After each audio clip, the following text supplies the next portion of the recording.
ఇప్పుడు ఇందాక అరవింద్ గారు ఏమన్నారు నిన్న, మా వాళ్ళని ఎవరిని మీటింగ్కి వెళ్ళొద్దన్న నీ 3 మీటింగ్లకి అన్నారు. ఎస్కే అన్న గారు కూడా వచ్చారు మీటింగ్కి. ఎస్కే అన్న అంటే వాళ్ళ మరి ఆయన ప్రొడ్యూసరే, మరి వాళ్ళు కూడా వచ్చారు.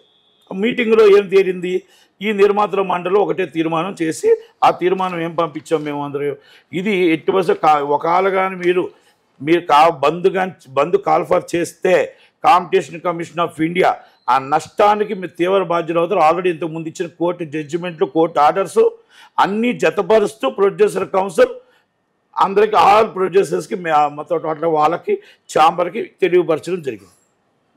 ఇది ఒకవేళ బంద్ చేస్తే ఈ పరిణామాలు ఎదుర్కొంటారు, మనం కూర్చొని మామూలుగా సామరస్యంగా కూర్చుందాం అనేది ఇది లెటర్ సారాంశం.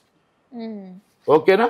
ఇక్కడ ఎవరు సూత్రధారులు ఎవరు పాత్రధారులు అనేది దిల్ రాజు గారి మాటల్లో, అరవింద్ గారి మాటల్లో మరి తెలుస్తుంది.